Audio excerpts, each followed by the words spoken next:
first time ever. Hear you loud and clearly. And it was going places. That stuff's great. But the game is not a roguelike. Boomer shooter. Bang. Hello, this is John St. John, and you're listening to KEEP in the Keep, bringing you all the hits from the finest in the world of gaming and entertainment. Now sit back and relax as the drowned god Cthulhu lulls your mind with the tastiest talk in town. Welcome to another chapter of In the Keep podcast. I'm your very own prophet of the drowned god, the Motherlode. The Keep is a collective of gaming enthusiasts compelled by the drowned god Cthulhu to frag and jib one another into oblivion for all eternity.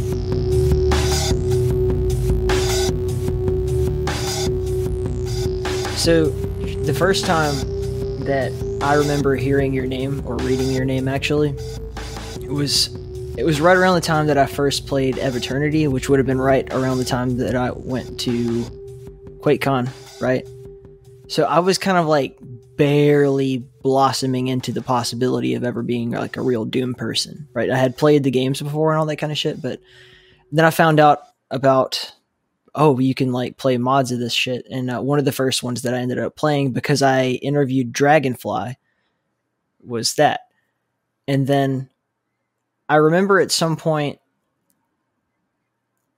saying to Jimmy, because I think it was really shortly after that I talked to him. I was like, oh man, you're so good. This is my favorite track from that mod. And he responded very politely, oh, that's actually not me. That's Eris falling. And I had no idea that on that day that you and I would end up doing what we do together now. So, well, welcome to the show. Hello. Yeah, I think I remember him telling me that. Was that map 30? The one that's like a giant sundial. Oh. If you said the name of it. Oh, well, fuck it. That's like, well, I mean, the sundial, that's like chronology, right? Map 15. And you get like the massive fight in the gazebo or something. But that's a Stewboy track. I can't cut this now. I have to leave it in. Just sound like a giant jackass. Honestly, I don't know that it was the song from that map. I just remember really liking that map, and I remember really liking one particular song. I don't actually remember what map the song was attributed to. And now, if that sounded stupid in the beginning, I'm making an excuse to have sounded so dumb now. So how are you doing today? Yeah, I'm okay, thanks. I've got my drinkies here. When I really think about it, like, that was even before I had joined Dux. Like, I had never even played Z-Daemon until right before or right around that time as well. So this was like my infancy as a little baby Doomer during that time frame. Meanwhile, you guys were putting out shit like for years, and I had no idea. I felt like such an idiot, but also like this expanse flew open in front of me. It's kind of funny because I think we talked about this on like another occasion, but we must have like just missed each other because I don't think I really knew you until like you got in contact for Stellar Valkyrie, and it was because I used to like hang around for Dux lot all the time because I used to play Z-Demon quite often, like in the sort of like middle of the last decade, and I think you sort of showed up around them like just as I sort of drifted a bit. I don't think I really showed around anywhere until about 2019. I mean, I had only played I played Doom 1, 2, and 3 in sequence, and then 2016. Like, basically what happened was I was on like we'll call it a vacation. I've probably told the story before in a different context, but anyway, I ended up kind of stuck in a hotel room for a week in Denver with nothing to do. So I had this laptop, and we had really shitty Wi-Fi, and I was going to download Doom 2016 because it was like I didn't know anything about the game. I just knew that it was like really popular and it looked cool, and I had money, so fuck it. And then, but I bought it, but then the download like I didn't even understand that about computers yet. Like I didn't understand that the fact that I had really shitty hotel Wi-Fi was going to mean I could not possibly play this game in a reasonable amount of time. Or nor did I think about, whether or not it would have worked on that laptop, which it wouldn't have. And then but then the prompt was like, oh, what about these? Like, and they were like, on sale, like for $2, Doom 1, 2, master levels, all that shit, and then, so I grabbed all that and I played it over the course of that week. And that would have been in 2017. And then it took me a couple of years before I figured out people like use the internet to play Doom. Yeah, no, that's cool because I think, because for me, I guess life just took me in a different direction because I was around Z-Demon from like 2014 through to around 2017. And then I just, because I always like played the Thursday Night Survivals, and I just sort of lost the time to do those, and I don't know, I just sort of ended up disappearing in a way. Did you like? I guess let's start from the beginning. Like, when did you grow this fascination with music in particular? And then I think from there we can probably find Doom elsewhere, or did Doom happen first? Well, I mean, I guess it depends, because like, I've sort of always had a bit of like a musical side for as long as I can remember, but then I also started playing video games really young as well. Doom and Duke 3D were the first games I ever played, actually. I was like 4 or 5 years old. Yeah. Oh yeah, my mum was thrilled about that, by the way. I'm sure. But like, yeah. But no, I grew up with the PlayStation version of Doom. Right. You're the rare Doom PS1 guy. I forget. You and yes. like you're Immorpher's PlayStation counterpart, essentially. Pretty much. It's why he gives me like the pass for not having played Doom 64 yet. It's because like I'm the PS1 guy. It's okay. But right. Yeah, no, I didn't even know you could play Doom on the computer until like 2009 or something. And you beat me by like 10 years. Yeah, I guess so. Because I sort of like started watching YouTube then, and I found like these videos of the speedrunner Tatsud Kako, who did like all these playthroughs of Plutonia for one, and then some like P-mods and mods and stuff.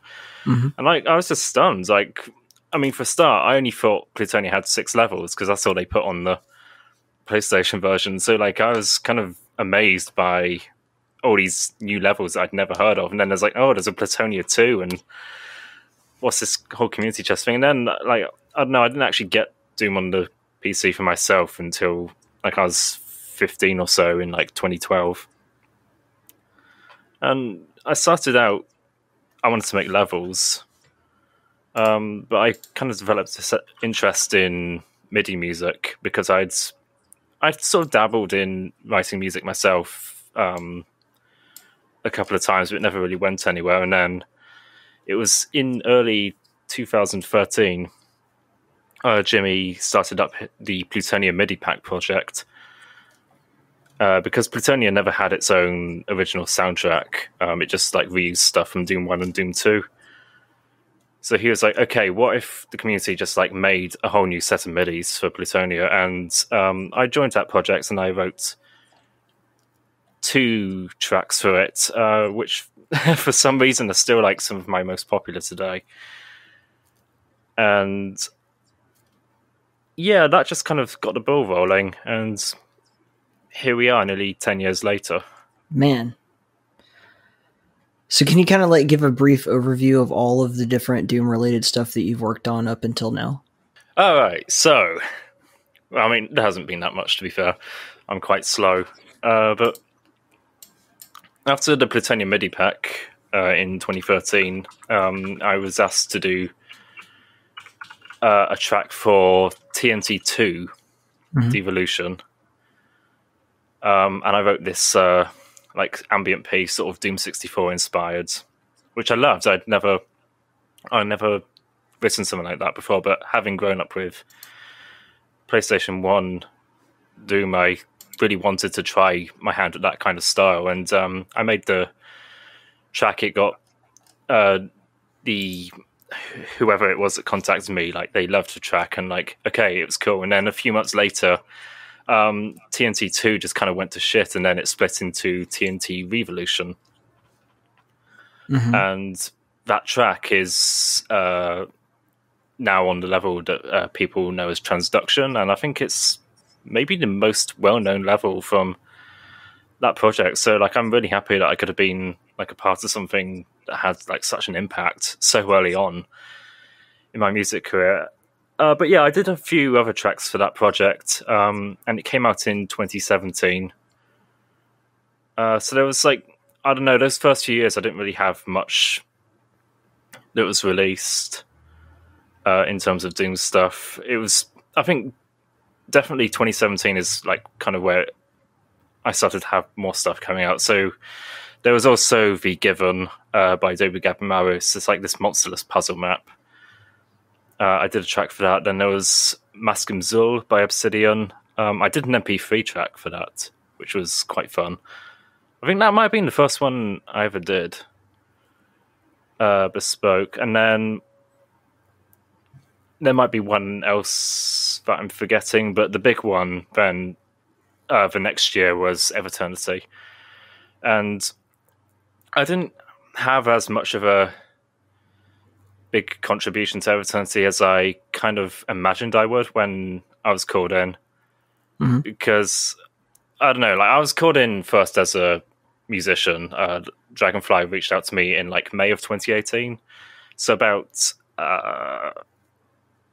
7 months before he released it. Like, I thought, yeah, okay, I guess like I'll do like midis for each episode or something. And then ended up I spent like months working on a map instead for it, which ended up becoming Map 29. And as always, big shout outs to Dragonfly for finishing the map for me, because I sort of ran out of time. I started uni in the autumn of that year as well. So I sort of lost time to work on it, and then I still needed to do like a track, because that's what I'd been brought on to do in the first place. So I did the orchestral Orc track on Map 30. And, you know, I think maybe that makes up for no midis. So for the people who are just like maybe not super familiar with what you do, why is it significant that it was like your first MP3 track? Like, why does that matter to the layman? Yeah, so I mean, like, general MIDI music is like a lot.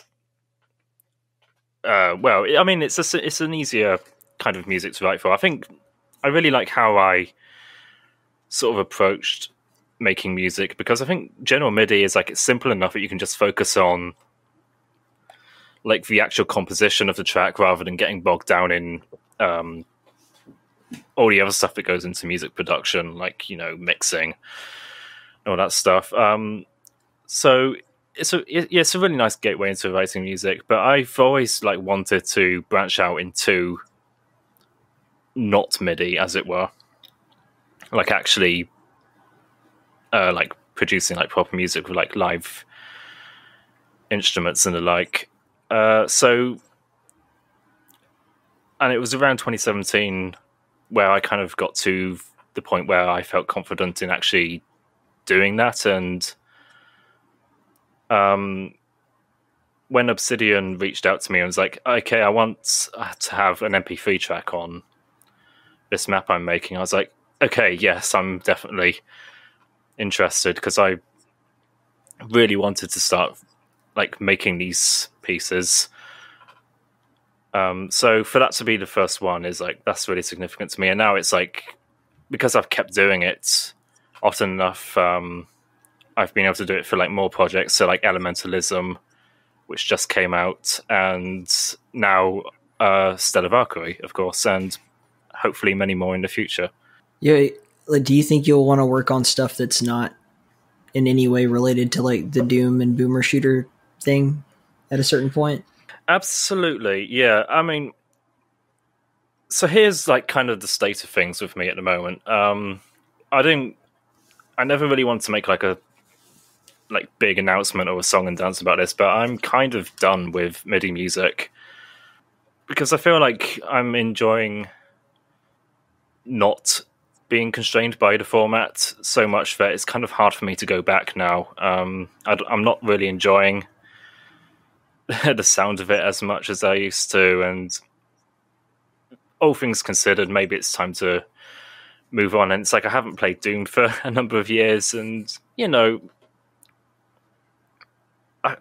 I've started to feel lately that I've kind of had my time with it, and I want to move on to other things. But it's like, even like moving on, like beyond boomer shooters, like I'm absolutely willing to do something like that, because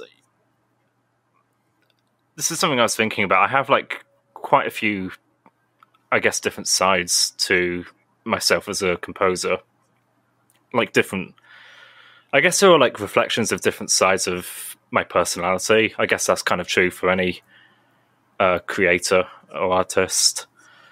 And it's like I was going through like some of my old uni assignments. For those who don't know, I did a degree in music composition, which I graduated from last year. And it's like some of the stuff that I did for that is like, you know, you'd never... Thank you. But it's like some of the stuff that I had to do for that degree, it's like you'd never get away with like putting this kind of music in a boomer shooter, you know, when it's all like guns blazing, heavy music and stuff. Right. And it's like, I've been thinking like I'd love to do like an RPG or something, because you get all sorts of stuff going on in those. You know, that'd be really interesting as a project. RPGs simply, in terms of like the ultimate quest of a game dev, like what's the greatest challenge to conquer outside of programming necessarily? I mean, like that's a whole different ballgame. But like as a game designer, as a producer, as a writer, as a composer, I feel like that's the ultimate. That's where it gets really big and requires a lot of meticulous detail and multiple teams to function correctly. Even Call of Ragnar, which is like, you know, compared to something like what you'd call like a proper AAA RPG, like not even fucking close. But even that is super challenging. We really lucked out with Tony though. Like, I don't think we could have gotten luckier. Fuck, dude. Like, the main theme still pops into my head from time to time. He is incredible. Tony, if you're listening, we love you. I think it's a weird thing, because I feel like most people just generally don't have any appreciation for classical music at all. It's just something that happens in movies and games and take it for granted. They don't think about it, right? Once in a blue moon, you get like a composer who's just tremendous at making classical music that sticks with you, like the same way that a pop song does. So Star Wars, like John Williams kind of stuff. And one of the ones that always sticks out is like, you know, like Indiana Jones's theme and the theme to Lord of the Rings. Like, you don't mistake these for anything else when you hear them, right? And Tony slapped one down for the Call of Ragnar theme, dude. It's just I can't get it out of my head. I've sent him multiple shitty covers of it too. Yeah, I think melody is a huge part of that, because I mean, you mentioned like the Indiana Jones theme. It's like, how many other John Williams scores can you just like immediately recall so easily? And they have such very recognizable melodies, and the Call of Ragnar theme is the same with that. I think orchestral music sometimes falls into the trap when it's in like multimedia, where it kind of just blends into the background and doesn't really draw attention to itself in a way. Sometimes that's exactly what it's supposed to do, right? Definitely, for sure. But I think there's also, because I mean, you don't necessarily want to draw the attention away from whatever's happening, but also it kind of gets a bad rap for the same reasons, if that makes sense. Right. I mean, it's the seasoning on the sauce that matters. Yeah. I think it's orchestral music in particular I've seen almost get this kind of pushback. I don't understand why that would be compared to other genres, but you know. I don't know. I mean, that's true of all musical composition. It's not. I mean, I feel the same way about like name a random Beethoven symphony that I wouldn't like. I would know like the fifth. All right, there you go. And then like Fairlease or some shit like that. You know, like the ones that have like rockin' riffs that I can like play along to on the guitar, like dun dun dun dun. That shit slaps. But I mean. I don't know any of his fucking sonatas, and if I heard one, I wouldn't be able to pick it out of a, baker's dozen. And there's nothing, I'm sure some people feel very strongly about like every single one of them is special in its own way. But for me, I'm just like, they all sound like boring classical music. But I could say the same thing about what you're doing for Stellar Valkyrie. Like I could have easily went and, threw a few $100 or whatever at somebody on the internet who like just makes dispassionate garbage that's passable for an indie game or whatever, or just pulled free shit off the internet. I'm sure, but I wanted someone who understood, like you said, like how to really just nail the melody and make it add to the game instead of either trying to hide behind the game or trying to like come out ahead of the game and take over the game. I from the off, I felt pretty strongly that Stellar Valkyrie soundtrack had to be synthwave. I'm putting that up in inverted commas, because I've started hearing like synthwave and stuff, and I think it's pretty cool. It's not a genre I've done before, so I want to have a go at it. But also, like, I was looking at before I started on working on like Stellar Valkyrie, I looked up like synthwave tutorials just to like get an idea of like how to actually go about some of this stuff, because I'm not good with synthesizers, I have to admit. And like what I was getting from like looking at these tutorials is like, I don't know, there's quite a lot of like very generic sounding stuff in this genre, and right. I felt like I don't want to adhere to that in particular too closely. Just turn on the sawtooth, man. Yeah, it's like I kind of just want to get the general aesthetic there and then just do my own thing with it. Yeah. Which is how I feel you should approach anything. I don't think trying to write a very specific genre is necessarily a good idea, because it's more interesting if you just sort of let it flow more organically, I guess. It's also important to note that, like, you weren't actually originally brought on to make Stellar Valkyrie's theme. You were, in fact, brought on to make a completely different type of game with a completely different style of music. And then just Stellar Valkyrie, you pivoted, like, as soon as the whole team was like, we had to put that on the back burner and pivot. Because you were going to be making jazz, right? Go ahead. Yeah, so I've never done jazz before either. So that was like either way, I was going to be sort of like out of my comfort zone, but that's what I love. I think with stuff I did for Doom, it was like I've kind of become sort of synonymous, I guess, with like these dark, evil sounding pieces or epic symphonic, and it's like I want to do other things. In the last couple of years, I've really been on a sort of melodic kick, and I want to do like more upbeat sounding music. So like Stellar Valkyrie is like the perfect project for me at the moment, honestly. I think it's like, I'm not trying to toot my own horn here, but really my goal was like, I just wanted to get like the people who I saw who were like right on the brink of, taking that step into commercial stuff. I mean, Scumhead is kind of even though he's the youngest person on the team, he is actually the veteran game salesman here. Yes. But even that, like, I feel like we make a good team, even if we're, we have to deal with real life shit getting in the way, and we all have jobs and everything. Well, most of us have jobs.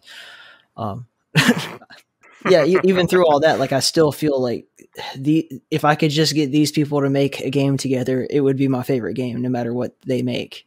And that was like kind of why I did this in the first place. Because Call of Seregnar, I like adopted. It's like that was Damien's child that became like, oh yeah, I need to embrace that. But you guys are my baby. I think it's kind of good as well because with the previous project, like the concept was like laid out before everyone was on board. But with Stellar Valkyrie, it's more like everyone was. Well, I mean, I slept through it, but like everyone was there when like the project was actually founded, right? So you guys all had that meeting, and then I just woke up to see like 80s style like space art all over the sofa. I was like, what the fuck's going on here? But everyone's been like, I feel everyone's like on the same page as like what we want the game to be, which is really cool. Yeah. It's wild how long it's taken us to get to the point we're at too. When I really think about, because we have been super just like chill about everything. Like, you got to go deal with some shit, man. We all have other shit to do too. So it's kind of like we work on it when it's like when the lightning gets caught in a bottle and we all happen to be in off or around at the same time, but which is rare, which is very rare. But like from the iteration of like, okay, big secret guys, we're making In the Keep games and our first game's going to be, and then it was what it was.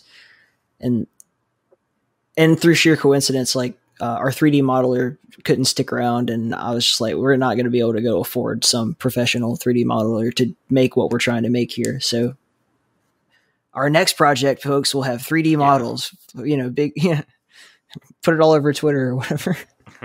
That's our next advancement. No, but yeah, like I said, we had a team, like a functioning working team going, and then it just like, well, we literally can't make this game now. So yeah, the pivot was huge. And full disclosure, Stellar Valkyrie was born out of a concept that Scumhead had come up with. Like, he had drawn out designs and everything of like how he wanted to make a certain kind of game. And then that meeting you slept through was him pitching it and then us all brainstorming. And then it just, by the next day, was Stellar Valkyrie. Yeah. Yeah. No, it's cool. And I really like the whole way we went about like keeping the whole project a secret as well. Right up until Realms Deep. It was fun to like mess around with people with that. A couple of people guessed. What's this? Correctly. Did they? Yeah, I think Bridgeburner called it ahead of time, and Foamy called it ahead of time. But like these are two people, especially Foamy, is like very in tune with like when I'm awake, because we're like we chat like almost every day. So I think he saw the time correlation between the, Ty's got time to take 10 minutes and do a bunch of Twitter shit. And then that would continue to happen. And then finally he called me out, but he didn't call me out in public, which is the gentleman thing to do. Yeah. Oh, that's great. That was such a stressful time in my life too. Like that lead up to Realms Deep, knowing that we were about to we'd never even announced In the Keep being that we were doing games now, like at all. As far as anybody still knew, this was just like my dumb podcast and the production business, which is great and all. But yeah, I knew that I had to make Realms Deep good, or like I can't fail at that. I was going to fly out of the country, and there was a whole bunch of shit going on in my like actual life. And then I'm there, and we're all the trailers are getting put together, and fucking like Red Eyes Green Dragon and Vince and Uncle Had just absolutely killed it. And I knew that like, okay, I'm about to announce to the world that Call of Sir Ragnar is going to be our game, and that Stellar Valkyrie is a thing that exists. And it was like the most exciting shit ever, dude. But I was literally like, I drank so much. Like I was so stressed out. God, yeah, I bet. No, it's like doing everything as well. Yeah, there's not a lot of sleep. You ready for this year? No, I haven't recovered from last year. And I mean, this year has to be bigger and badder and awesomer than last year too. It's going to be a different climate though. I think things have changed a bit over the last 2 years. I don't know if it'll ever be like a thing that people can go to for real, because like I said, the world has changed. But I think we've done like really well with this kind of like digital festival thing. And as we expand, because it originally was like, we were like, well, let's do a digital convention. And then the convention really took place in the Realms Deep Discord, you know, like that was the convention of game developers talking to each other. And so that to publicly, like there was a lot of cool stuff that was going on, but it was just like a stream of like a bunch of skits and trailers and all that, which is cool. But we were like, okay, let's do better next year. So then the vault was Fred's idea. And I think that it was really difficult to explain to people what we meant by it. And so this year was like a dry run for that. Yeah. But now that enough of our, you know, people who are kind of regular guests understand how we used that, hopefully we can make it better going forward. And because my idea was like the way that Fred made it out to me was that the vault would be like your digital booth. Like if somebody walked up to your booth, what would you show them? And that's easy for me to say, but to like somebody who's like, I don't have anything prepared, it's kind of a wild ride. But now if they know what to expect, yeah. I think I remember it having to be explained to people quite a lot of times. But it's one of those things, you know, you sort of improve it as time goes on. It'll get better like year on year as you understand better how to put things together. Yeah. And only a couple more months, man. And then like I'm gonna be planning for the next one, and you guys are gonna be like, oh, what happened to Ty? Like he's gone. Nah, I'm just kidding. I'll just come to Denmark to hunt you down or something. That would be great, man. You crash at my apartment, we'll fucking jam, piss the neighbors off. Cause there's like I'm not used to the not having an air conditioner going all the time thing. Like when it's quiet, it's actually like fucking quiet. That's not how I grew up. So like even still, I need like a fan or something on to like go to sleep. White noise of some kind. Yeah. I always have my computer running. Yeah. It sort of does the job. But yeah, we'll like go and we'll swashbuckle. I want to come to England. I don't know how that's gonna work out for me. Like, but when I have the opportunity, I totally plan to come and knock on AF Domain's door. On his dungeon. Yeah. And take a shit in his toilet. I'll leave an upper decker for AF Domain. But I really do want to do like if it can't be like an actual in the keep meetup, like a Ducks meetup, the Z Damon crew meetup, because I mean, it's not like if we all met in the Netherlands, I mean, it's really possible. I'm pretty sure we could pull it off. At least the majority of like the regular group. I need to go and just like spend a week in the Netherlands or something, because I've got like other friends as well outside of Z Demon I need to meet at some point as well. Yeah, I mean, there's a lot of it's so wild cool to me people there. How you guys live so close together and do not like travel to see other people. Right? It's kind of bizarre. I guess it's particularly weird for me, I guess, being stuck on an island. Yeah. Because you have to like fly to get anywhere. I mean, there's a train, I guess, but you know, it's not as easy as just like, oh, I'm just going to take the car and drive to another state. Right. And that's how it is here. Yeah, you guys.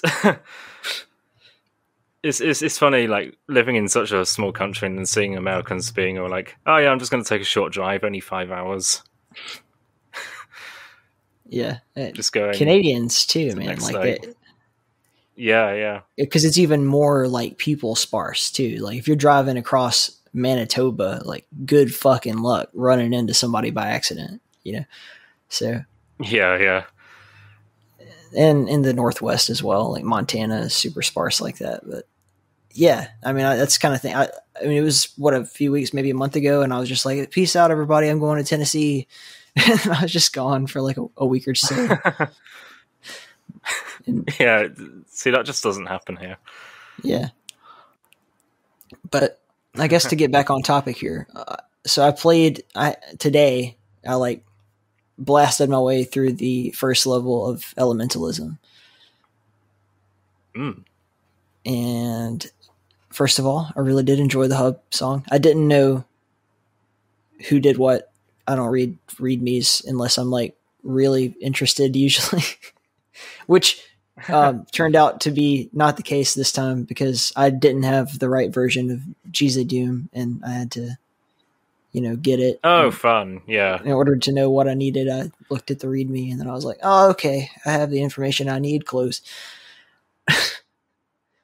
I really wish that it were like, I mean, you guys did a good job of giving people credit, like at the end of the map, like in who made the map and who the composer was. It's at the start of the map as well. It really? flashes up when you start a level. Yeah, it's not for too long, but it does like bring up like the sort of like Dark Souls style level name as like a title card, and then underneath it's got like the map author and then the music author, which I think that's a really nice touch.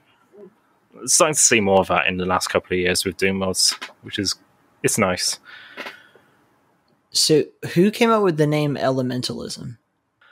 I don't know. I know it's a fucking great name. The concept for the project came from Dragonfly and Fade, and then Bull, who's the project leader, actually came in like a week later, and then he actually ends up running the whole show.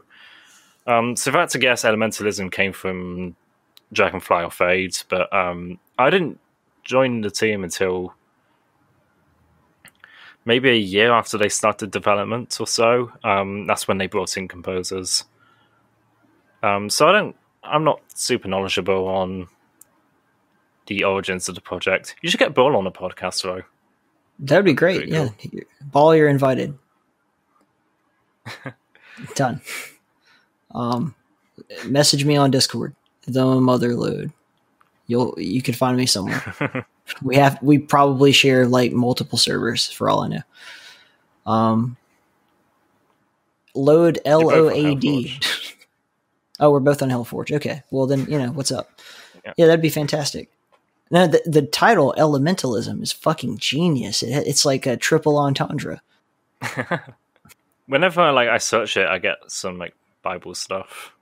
Yeah, I mean it is a word, right? Like, I'd never heard it before the project.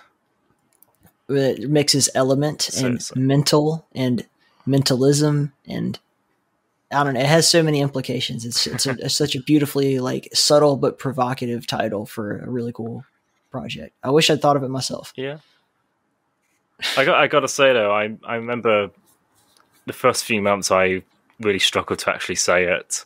I used to chirp quite a lot. Elementalism. Bridgeburner still says Stellar Valkyrie. He does.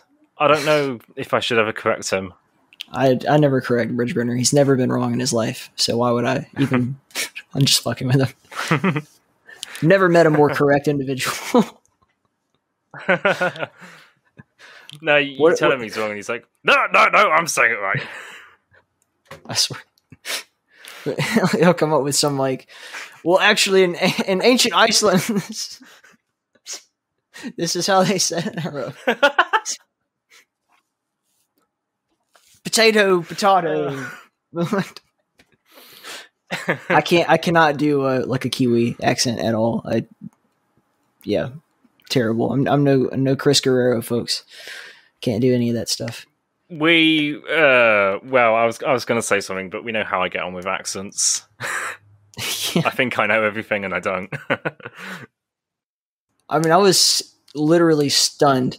Well, so do you remember me trying to tell Chris like how to do like certain British accents, and then I could actually do them myself?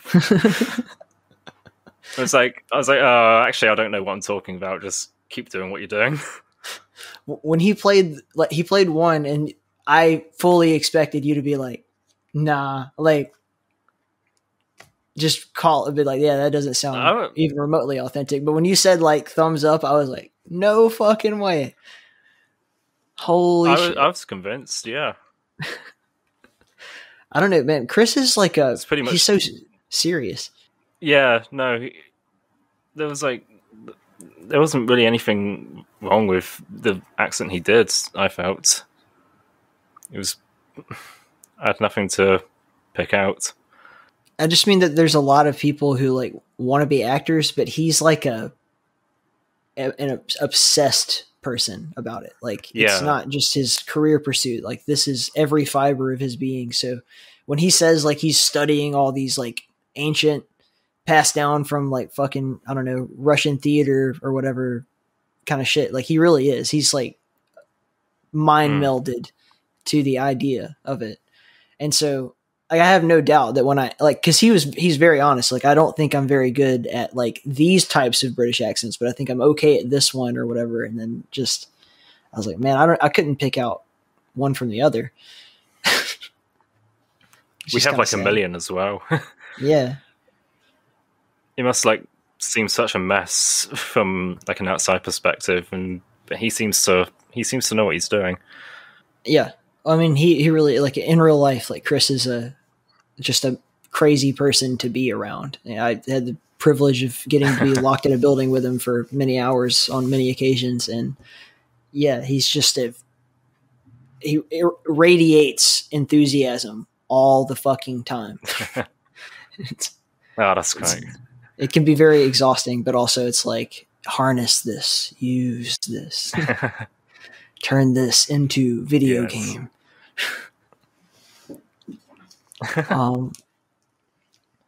So anyway, like, so your work on elementalism, just kind of briefly to overview what you told me you did the hub music, and then you did, was it Fire number 5? Fire 1, which is Bridgeburner's map. When he works on for like 3 years. And then I did the map 5s for the Earth and Water episodes. And so they have like boss fight tracks as well with them. Can you kind of briefly explain to people how the structure of the game works when you're saying like Fire 5, Earth 1, like that kind of thing? Yeah, so Elementalism, the full mod, is going to be 6 episodes, each with 5 levels. Each of those 6 episodes represents a different element. So you have Earth, Water, Fire, Air, Light, and Darkness. Avatar and Doom. The phase 1 is what we just released. Yeah. So we just released the first half with 3 episodes, and that's Earth, Water, Fire. So when I say like Fire 1, that's like Fire episode map 1. Like internally, the map is called F1. So like how it's like the whole E1M1 kind of thing. E1, W1. Thank F1. you in Arabic. Or excuse me. I'm sorry. E1? F1. F1. Oh, F1. It's or you're welcome. Something like that. I believe it's like Shukran is thank you, so F1 is like you're welcome. But you would also say like no, I was thinking like racing cars. Oh, like a Formula 1. Yeah. Okay. I'm sorry. I'm so tangential right now. Like I like tangents. I'm not very focused myself on conversations. Totally okay. But it's like see oh yeah, so I did so yeah, 6 episodes, 5 maps each, and then you have like the sort of code for levels. So I did the first map of the Fire episode, Fire 1, and then I did Water 5 and Earth 5, and then the boss fights associated with those. I think for phase 2 I like to change it up a bit because I feel like I'm still a bit of like the finale guy. So I don't want to be typecast. Which kind of comes back to what I was saying earlier. I don't want to be like stuck doing the same thing. I want to branch out a bit more. You heard it here first, folks. Tristan always last in line at the bukkake. Christ. The big finish. The big we need to come up with like advertise you as like Tristan the Finisher Clark. Like that's your professional wrestling name too. The Finisher. He always comes last.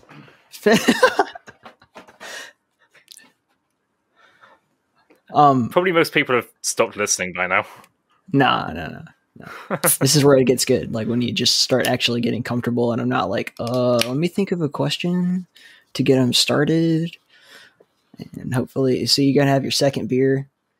I mean, this could be the transition. People should understand I'm massively introverted and can't hold a conversation for shit, so I have to drink, and maybe we're now getting to the point where I don't shut up.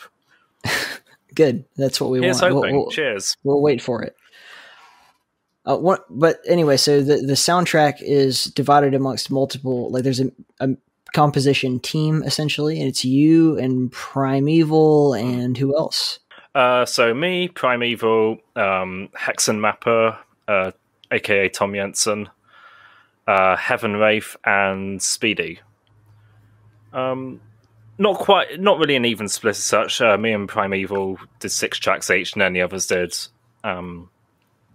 a little less. But I really like how it all feels cohesive, despite having like 5 composers, like all running different software, different instruments and stuff. I'm really proud of what we managed to put together. And when's this going out?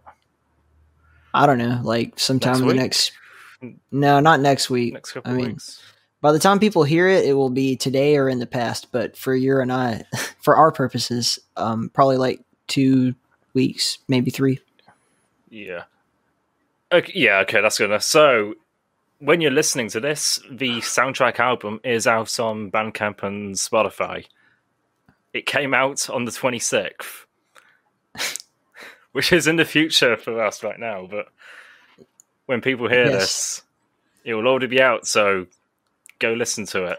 I can't wait to have it on Spotify, so I can I'll be power washing the back porch listening to it or something. It's my soft piano music tones or something. Every time I have the occasion to pressure wash something now, I volunteer for it, and I want to do it so that I can take a picture of it and send it to Arlene. Because I can't even think of power washing without thinking of Arlene now. I know, it's like she's synonymous. So there's Tristan the Finisher Clark, and me. I don't want to completely dox her. Major the power washer Arlene. That's the next WrestleMania. We got to do this. Put me up against her. Sure. Yeah. You want a speed map against Arlene? I don't make levels, so. I mean, speed compose a track for the map that she's making. Oh, that would work. That could be really fun, actually. Now there's an idea. Speed tracking. That's not so much wrestling as it's a bit too harmonious. Music pun for Wrestle Mappier.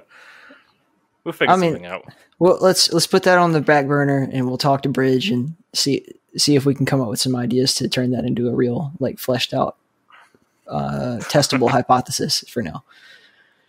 Anyway, so this track that I'm going to play at the end of this thing is the God Parasite, and I remember this is back in December. It's probably the 16th or 17th of December, because it was when I was leaving Tucson and driving back to Alabama.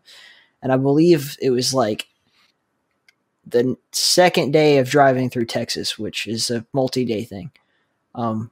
So I've woken up from some shitty motel, and I'm heading as fast as I can towards Jahar and Rotten Rose's house, because they were going to let me crash at their place. And while I was making that trip, I listened to a lot of podcasts and audiobooks and all kinds of shit. But that was when you were on Burning Bridges, and I had probably just wrapped it up and scheduled it right before I left it, if I recall correctly, to release it. But I didn't get a chance to really listen to it. I'd skimmed through, did my basic editing stuff. It was a really good recording, other than your microphone issue, but I doctored it up some. And then... yeah, and then it was so. And how long did you guys talk for? Was it 3 hours almost? 2.5, maybe 2.5, something like that. I can't remember. Anyway, I remember a significant chunk of my day was just listening to you and Bridgeburner, and I had nothing to look at except for the wide open, empty fields of Western Texas. So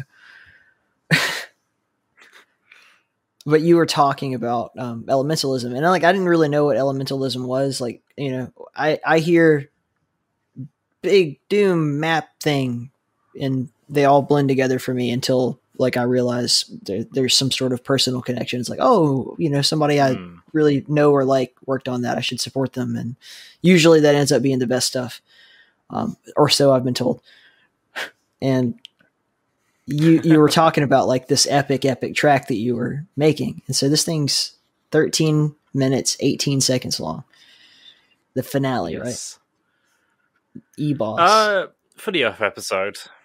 Okay, so Earth boss. So it's not a final boss. It's just an episode. Yeah. Okay. God, yeah. So, yeah, when I was on Bridges' podcast talking about that, I hadn't finished it because I still had to do the really difficult part, which was actually record the guitar and bass. So this track, I started working on it in January of last year, 2021. And, partly because of I had other obligations. I had to finish my my degree and also sell a Valkyrie. So there were other things going on, but that track took me just over a year to make. It's very much my magnum opus. By far the most amount of time I put into any for now. Oh God. Because it's by far the most amount of time I've put into any single piece of music, and I kind of went a bit too far, I guess. I mean, it's definitely, I feel it's definitely worth it for the end result, but I really wanted to test myself as a bassist and write some really difficult riffs. And then the difficult part was that I had to play on guitar as well. I'm not so confident as a guitarist. People probably think that's a bit weird, but I don't play bass with a pick. So I'm a bit awkward when it comes to recording guitars where you do have to use a pick. But yeah, basically, very, very long track. A lot of work went into it, and it was very difficult. And I really hope people like it. I feel like I kind of made a mistake there, and it's not a musical regret at all. But I've noticed doing that for a boss fight is maybe not the best idea because it just gets drowned out by sound effects.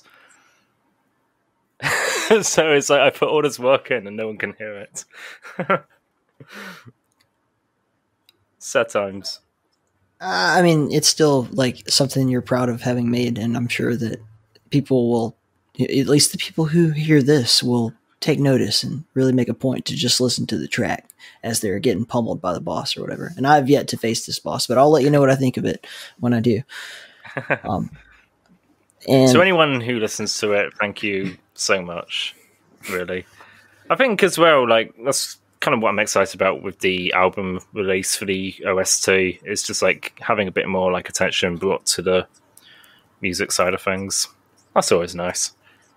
I also I started off as a bass player, and I still play the bass. Although I just got rid of my bass because I'm moving out of the country. What am I going to do? Take it on the plane with me? I'm still going to have a bass battle as well. I'm going to get a new instrument. I'm not going to live with no instrument. I'm keeping my guitar and my banjo. Those are just I'm too attached to those two objects to ever conceive of getting rid of them. But I'm not taking it all on the plane with me. So during I don't know if I'm going to stay there forever or not. Maybe I'll decide hey mom, ship that shit to me. But I'm going to grab a couple of nice axes. Got to get furniture for the apartment and shit first. But then after that, start buying toys. And yeah, then we can have our bass off. I'm sure you're technically a better bass player than I am. But I don't know. I got the jams, bro. I'm a people pleaser now. I'm going to start thrusting my hips. You don't stand a chance. When are you, do you know when you're moving to Denmark as well? I imagine by the time people hear this episode, So it's what, like the 20 something right now. So if I don't hear back about my visa the 1st of April, which will be possibly right around the time this comes out or in the past maybe, but then I'll start getting concerned. I was told, it's like 1 to 2 months to get a visa. That I put it in at early February. So I'm just waiting. I'm not in a rush or anything. I'd like to go as soon as possible because I want to be like physically at the office when I'm working. But I can't complain. Yeah. This is not a bad situation to be in, man. I have really, really cool parents. I like cook and do stuff around the house, and they let me be a Matthew McConaughey from Failure to Launch. For temporarily. No, my family's great. Like all of them. It's really a blessing to, like, every day that I get to spend with my grandparents and all that kind of stuff is like, I'm not going to count that against my happiness or in any way. It's been nice. Yeah, for sure. But what were we talking about? How do we get on that tangent? I don't know. Okay, let's take a little break. I'm gonna grab some more tea, and then we'll go into the second hour fresh. You're listening to In the Keep podcast. So anyway, where we kind of left off was talking about bass playing, and so when I first became fascinated with the bass guitar, it was like right around, I was probably like 11, and it was not necessarily that I was in love with the sound of the instrument. It was that I noticed that always the coolest looking member of the band played the bass, right? So like Gene Simmons and Nikki Sixx and these types of people. And then I think it was when I heard like the early Metallica albums that I like just really fell in love with the way that Cliff played, and that just sent me on the spiral. But because he was, the finger picking bass player, I thought anybody who didn't play the bass with their fingers was a pussy. And so, and all of my friends felt the same way because you're all like that, that age where you're a complete asshole. That's what 12-year-old boys are. And also because we were everyone was super into Metallica. So it was like, Jason Newsted, he ruined Metallica, which isn't true, but lots of other things ruined Metallica. Like alcoholism and drug abuse, lawsuits. But yeah, when you said that, it really resonated with me because I'm like, yeah, I totally. I had a strong incentive to learn to play with my fingers, and then I think every bass player inevitably gets into funk. Like you have to, if you want to talk about who are the best bass players of all time, you have to address like the 70s and 80s American funk bass players, like the Isley Brothers. Holy cow. Whoever was playing bass in Parliament, I don't know what their name was, like that kind of stuff. So I wanted to learn how to play the slap bass. And also I think Flea from the Red Hot Chili Peppers kind of made that popular in the mainstream too. And who was the other? Steve Harris. Yes. Yeah. Iron Maiden. That was another like huge, like amazingly fast finger picking bass player. The main reason I've always stuck to the fingers is because I could never really hold a pick properly. It just never felt right to me, which is why guitar has always been such a struggle. Because it just doesn't feel natural to me at all to be holding something to play the strings. But no, for me, like getting into bass was it was off the back of Muse. Oh, okay. My mum's always been a massive Muse fan, and so I was kind of raised on it. And you see one of their live shows, and you've got like Matt Bellamy's like prancing about everywhere, the front man.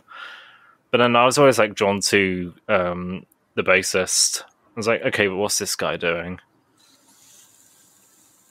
And I don't know, I just wanted to play bass, and I was about the same age as you, actually. I was 11 when I started playing. And then after that, my favourite band, like when I was 12, 13, was actually Dragon Force. Yeah. And good stuff. So Chris Wilson home with Muse, and Frederic Leclerc from Dragon Force are like my two like biggest like inspirations as a bassist. Frederic Leclerc actually does play with a pick, but I always just couldn't get into it, and so I've had to like learn like how to play bass with 3 fingers to be able to play that kind of speed, which is not easy, I have to say, but in getting there, you know. It's a learned skill. I bet if I were to pick up a bass right now, having gone like a few months without playing one, it would take me time to get back into that, like the 3 finger. Like it's almost like I guess they're not going to see me on camera, but for me, it's like ring finger, middle finger, pointing finger, like in a row. Yeah. Like to get those like kind of triplets, and if you time it right, you can really get good with it. Whereas like Steve Harris played like bow and arrow fingers only, as far as I remember. Yeah, he's always 2. I do like 2. If I'm jamming like Iron Maiden, like that gallop rhythm, no, I do like to actually just use 3 fingers just to like actually get that finger moving, the ring finger. Yeah. Pinky useless for me. I'm sure I've seen a bassist who does use like all 4 for like 16th notes, and I just, oh god, that scares me. No, I'm happy to just try and like grind it out with 3, but that's enough of a challenge on its own. That's a really interesting like idea. Is like what were you trying to learn how to play Dragon Force songs on the bass at that point in time, or like what kind of music were you playing? Yeah. I think one of the first songs I ever learned to play was actually "Number of the Beast" by Iron Maiden. Oh, okay. I'm not saying I played it well when I was 11. Yeah, but yeah, so it's pretty challenging for a beginner. And yeah, no, there were definitely parts I struggled with for a long time. It's not too bad these days. But no, I think Dragon Force is my main one, but I never really got that rhythm down until like the last 2 years or so, where I've actually started using the 3rd finger. Because, you know, Dragon Force songs, they always have that same drum beat going in them. And the idea is that you match your fingers to that drum beat. And basically what you're doing is use your... Yeah, so basically what you're doing is like you use your index finger for the snare drum, and then your middle and ring fingers are basically mimicking the bass drums. So you've got like this da-da-da-da-da-da-da-da really fast going. And it's very tricky to keep up with that for like 7 minutes straight, but that's just where you have to like keep doing it and build up the strength. And that's the real bitch. It's like if you don't keep on top of it, if you like take a week off from playing, you lose so much progress and have to build it back. You got to practice your rudiments. Your bass finger paradiddle is extremely important if you want to play really fast progressive metal music, I would assume. For sure. And actually, I can tie this back to Elementalism. Because actually the Earth Boss track, the Earth Boss has a second phase, and in the second phase, like the music shifts to it's that rhythm. Yeah. It's like a tempo 220 BPM or something. So like I had to train just to be able to like record this track, and then I had to like do it again for the video as well afterwards. So it's I think it might be the kind of track I end up just coming back to just for like training purposes, because I kind of wrote it as like a exercise in some ways. I mean, for anyone who's like skeptical of this, like to go try to play like a Ramones song all the way through on the bass, like it.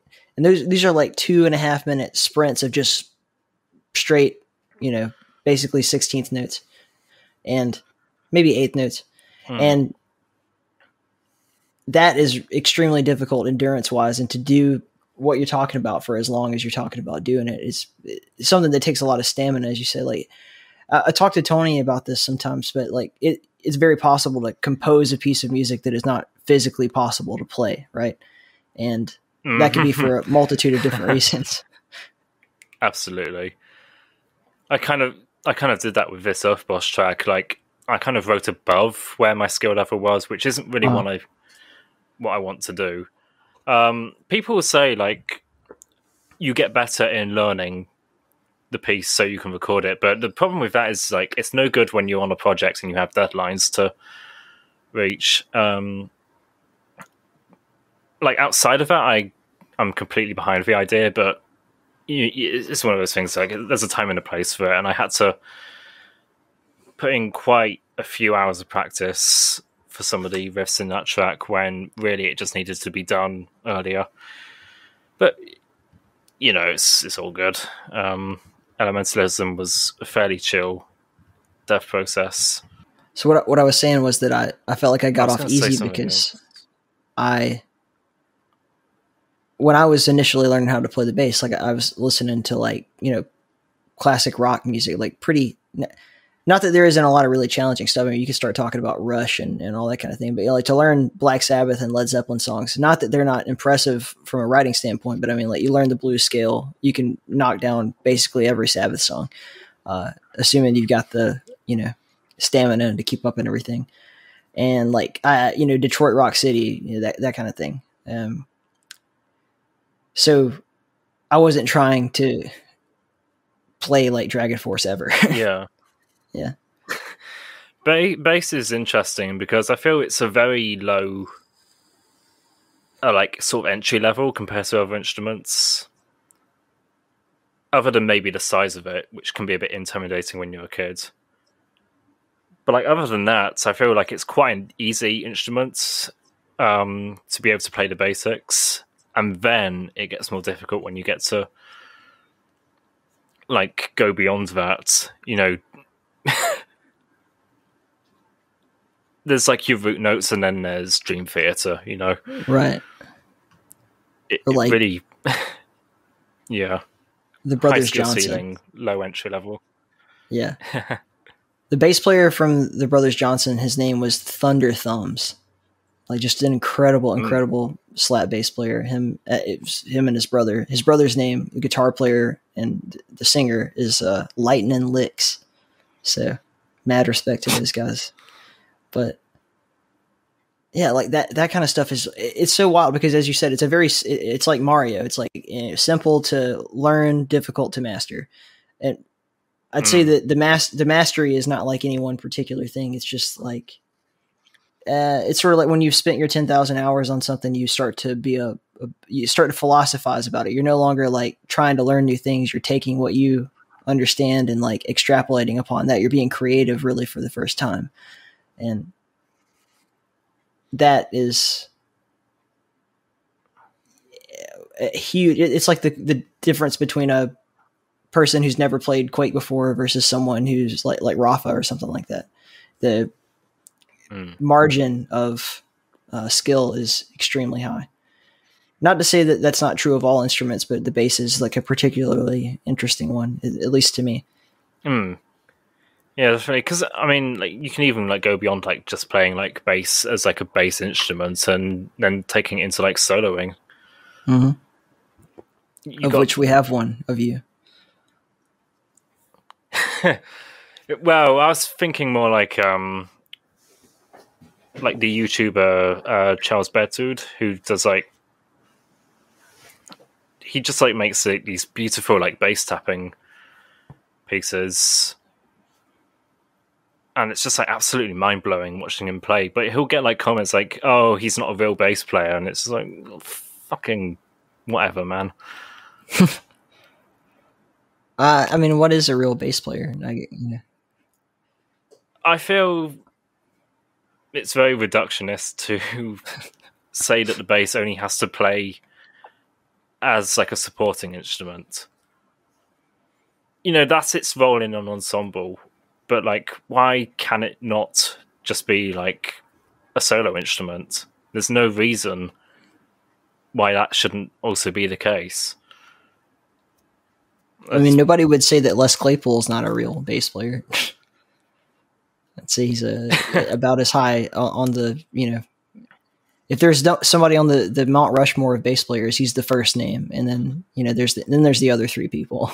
So But I mean, yeah, like reinventing an instrument or like playing the bass as a lead or just doing something new is. Well, it's like people tell them like, oh, they're playing it like a guitar. Well, it's called a bass guitar for fuck's sake, you know. I don't know. I don't people get it. Anyway, that's my mini rant on bass elitism, because I mean these are the same people that will get upset if you have more than 4 strings on it. Yeah, it's just dumb. And you think like, really, it should have had 6 from the beginning if it's a bass guitar, but there we go. That's one of the perks of the basses that you don't. By the way. Oh, congratulations! Welcome to Third Beer with Tristan. Welcome back. And Tristan, how is that third beer tasting? I'm getting angry about bassists. Oh, it's great. I'm just What are you ranting drinking? about basses on a podcast. Is anyone still listening? Well, it's actually cider, not beer. I'm a bit of a lightweight, I guess, but it's Copperberg strawberry and lime cider. Very nice. This is usually what I'm drinking, if anything. It's my Sounds go-to. delightful.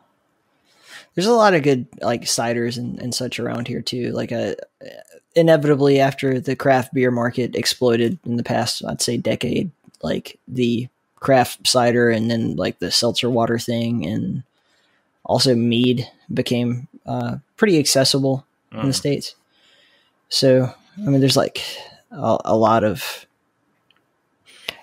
You almost can't walk into a grocery store without having like a selection of ciders, at least. And not Angry Orchard. That shit's terrible. Don't never ever go that low. Stay where you're at. But I'm just having some chamomile. It's my night tea. Keeping things normal for Thursday night.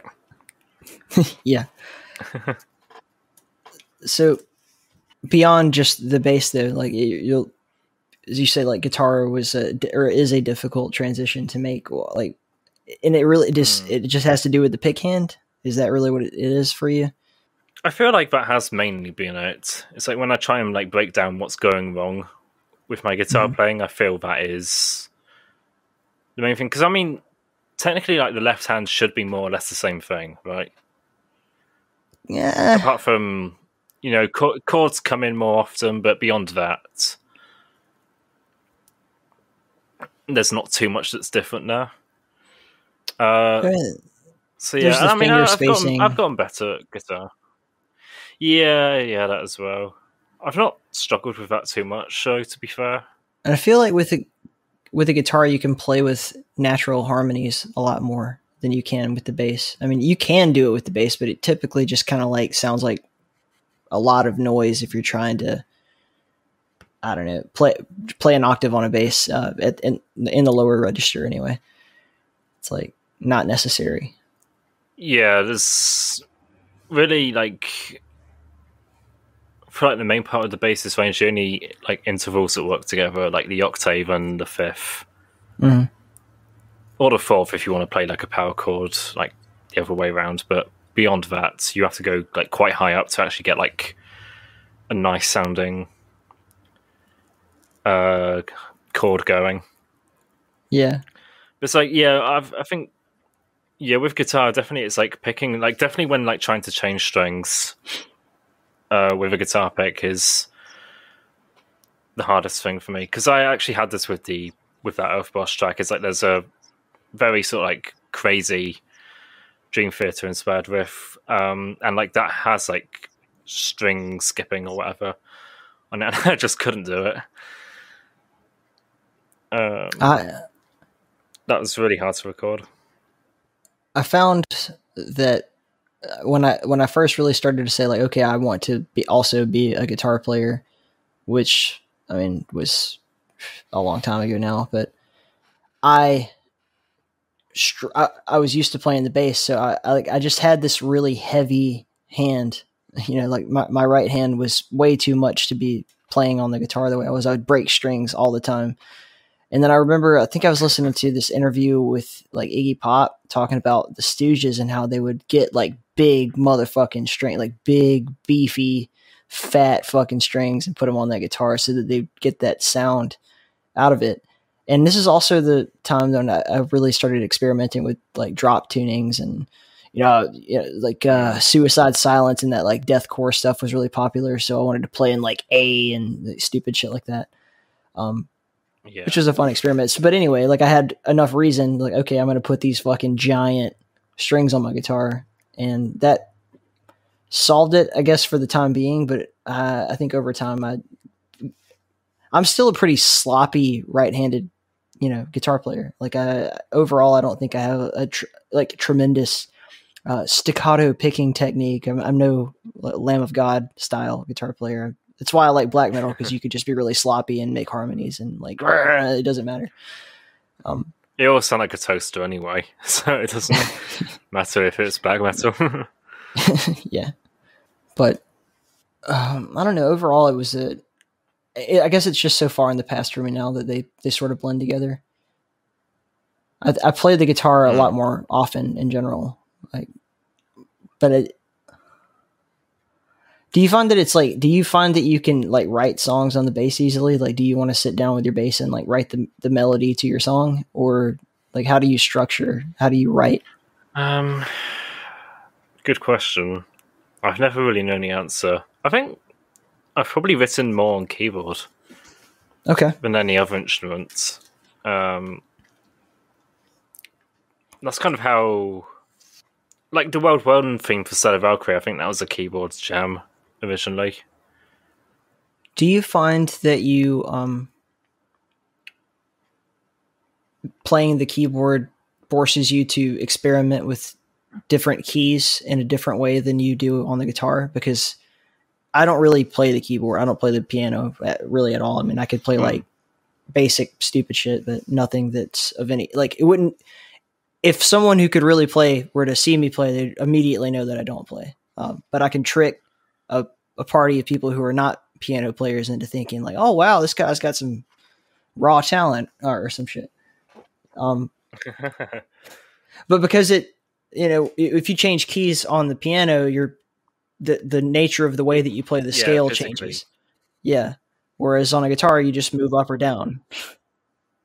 Yeah. Yeah. So, I mean, I can play piano in any key, but I find I often like, if I'm just like jamming, like I tend to like default to the same ones. Like ones that don't have many accidentals going, or black keys in layman's terms. I don't really know why that is. I guess it's just like, maybe it's less to think about, but like the Stellar Valkyrie's level 1 theme, it's like it's in A minor, so there's like that's all the white keys basically. So it's easy to just like jam out, and I think the reason like piano is quite good for writing for me is that you've got like the bass notes and the melody at the same time, and it's quite easy to just do both. Mm-hmm. Where you can't really have, it's harder to have both of those on a guitar. So it's just easy to like get a feel for the track on piano. Yeah, and I think the boss track that I'm working on for the first boss is like, I think that's the same. I should be able to remember. It wasn't that long ago I came up with it, but I think that was the same thing. And like I came up with it on a keyboard and then started transferring it properly. Yeah, it's like and then just like added guitar solos in between. It's really interesting to think about, because I mean, like having only ever written music at all by like jamming, it's like I don't know how. Do you jam with other people? Like, do you ever sit down with other musicians and like play together, just like whatever comes to mind? Not anymore, sadly. Yeah, I was in my uni's jazz band. Okay. For a few months, and then the pandemic hit, so that kind of killed that. So is that was that the kind of thing where they would hand out sheet music and like we're all going to learn these songs sort of deal? Yeah, that was quite a wild experience for me, because I mean I can read sheet music, but I'm not so fast at reading bass clef, which is what like sheet music for bass is written in. Yeah. So it's like I was trying to like I was like trying to sight read these songs and just like making a terrible job of it. Fortunately, I wasn't the only bass player. And the other guy was a bit better at like playing jazz than I was, so I'd like hand it over to him if it was like walking bass parts, and I just like stuck to the like more funky ones. It was good fun. Actually, it was. I remember you were saying earlier like about how like it's actually quite hard to like just pick up a bass and like play like a Ramones track or something. Right. Something I remember is like the other bassist practicing his 16th notes. And he wasn't even going that fast. It was like 90 beats per minute or something, just like dugga, dugga, dugga, dugga. And like he was really struggling after a few seconds. And it was really interesting for me to see that, because I've always like, I guess I've just always played quite fast music and never really had to experience that. So it's definitely like, that's one of those things, like it's not a given that you can just sort of do it. It's a bit tricky. Yeah, but it's like a different style, and yeah. it lends itself to different things, right? Because sometimes Yeah. like the space between notes is more important than the note itself, and blah blah blah. No, because like I've always like mostly played metal. It was really cool to like do something different, like jazz music, and that's kind of what I took away from uni in general, was just like a sort of like wider appreciation for other styles of music. I just feel like I've become like a much better musician overall for doing that. Right. 'Cause I mean, I was in the middle school band, and I played the trumpet very poorly and didn't take music theory seriously at all. And then by the time I got to high school, like I would have definitely played bass in the jazz band had they not canceled jazz band before I got to that grade. And so things happen in life. But, so primarily my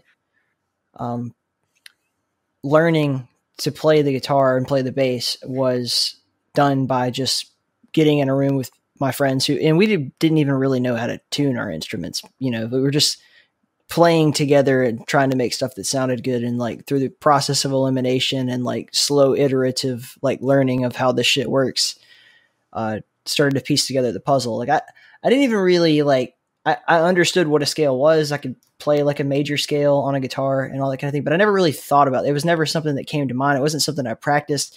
I just kind of like would learn riffs here and there and then like write my own stuff based on like bits and pieces that I learned. And I'm not a professional music composer, so we see how far that got me, but I feel like there's value in both. Like I feel like because then later in life I was like, okay, I'm going to sit down and like really pay attention to this stuff and like try to understand it, because I already had like a little bit of a like fundamental idea of how it worked. It made it a lot easier when I needed to implement that stuff.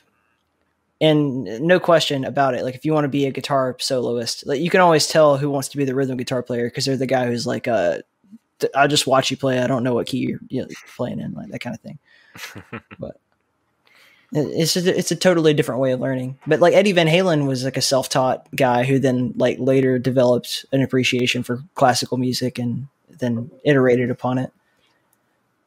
Yeah. Not that I'll never be Eddie Van Halen, but I mean, I'm self-taught originally. yeah. I'd say that's like 90% of everything I know about music is kind of just stuff I've picked up along the way. Do you think that you're going to university and like broadening your horizons better prepared you for a potential career as a composer for like the video game industry or whatever it is that you end up doing? I mean, you could do anything. So that doesn't have to be games, but it's a weird one because I don't really feel like I learnt that much per se from doing my degree, but I do feel like, yeah, it sort of broadened horizons in a way. I don't think, like, I kind of feel like I wouldn't be doing Stellar Valkyrie if I hadn't done my degree, because I wouldn't have like the same I don't know. I never really cared for like electronic music a few years ago, and I feel that's changed because of like the time I had there, and just like getting to know like other musicians who like specialize in other styles. You know, like one of my old housemates was like quite big on like EDM, like dubstep, that kind of thing. And so like, you know, talking to them was always like, it just helped me to gain a more sort of appreciation for that kind of music. Whereas like before I would just like completely write it off and like never go anywhere near it. And I really like that. I don't want to be like one of those closed-minded, sticking to one genre kind of people. Yeah. One of the things that Alex said when he was on the show was, you know, he has like this deep appreciation for like K-pop and stuff like that, and I guess J-pop and just pop music in general. And like he's, you know, known for a very different thing, like for making this like dark ambient, like very amorphous, analogous kind of stuff. But it was pretty interesting because like as a musician, he's like, you know, he's looking for that golden ratio, like the hit making beat or whatever. And it's really easy to sit here and say like, yeah, you just, you know, 4/4 time and like, you know, slap a fucking, you know, rapper and a hot chick for the chorus with a pretty voice and you're done. But then I listened, on his recommendation, I went and listened to Halsey's album that she did with 9 Inch Nails. Basically Trent Reznor and Atticus Ross doing the production for her. And it's like amazing, you know, it's like, I feel like I'm just listening to a 9 Inch Nails album with Halsey singing over it, but you can tell that they're broadening their horizons and like trying to make pop music. And it's really masterful. Yeah. And there's one song on that album called Lilith that just, I was like, damn, I think they found that fucking secret sauce. And I was like, what song does this remind me of? And then I looked it up, you know, I figured out what song it was. And I was thinking of Family Affair by Mary J. Blige. And I was like, who is the producer on that? And then I realized it's Dr. Dre. And I'm like, oh, so like there really is a secret sauce. Like Dr. Dre has the secret sauce. That's what it is. I was looking up.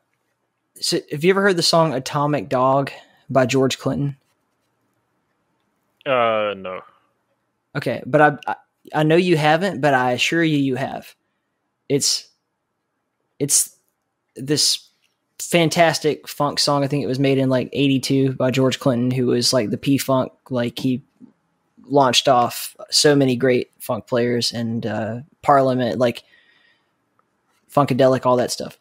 Anyway, and the song is has a lot of different parts that have been sampled, and I looked it up. Over 300 and like I think it was like 319 songs have sampled different parts of this single song, and I started investigating, and it's like half of them are things that are definitely produced by Dr. Dre. So like Dr. Dre found his secret sauce by just sampling shit from this one song. Oh my god. So like the bow wow wow yippee yo yippee yay bow wow yippee yo yippee yay, that came from Atomic Dog. Okay. And then the chorus is like Atomic Dog, and that's like that's the Snoop Dogg, also Dr. Dre, like just ripped it straight out of it. And yeah, it's pretty wild. I felt like I was seeing through the looking glass. I was like, oh, I get it. It all came together. Yeah. One day you too could be like Dr. Dre if you practice your scales and arpeggios. Just take stuff from other people's tracks. Just keep reusing it. Well, another thing that's interesting is that you say that, you know, you really kind of come from metal and everything. And so in my mind, like the natural thing for you to do is go join a band and play metal music, right? But you've taken on the life of a composer, which is kind of a different, not just lifestyle, but kind of way of doing things. And like, are there any producers slash composers, not from the metal scene, that you have an appreciation for? Oh, for sure. So, I mean, like, if we're talking like composers, then obviously I have to first mention Aubrey Hodges, PlayStation Doom and Doom 64. I was going to say Michael Giacchino for the Medal of Honor series, which is like kind of classical. God, there's some good music in that series. Who else? Shit. I'm drawing blanks. Maybe I shouldn't have drunk so much, but Oh, no, you're good. just like it's just like I don't know. Like I always liked video games. I never felt like I wanted to play in a band as such. Maybe I'm too socially awkward for that kind of thing. Or at least I used to be. Probably still am. But, I was always very happy to just let video game music be my thing.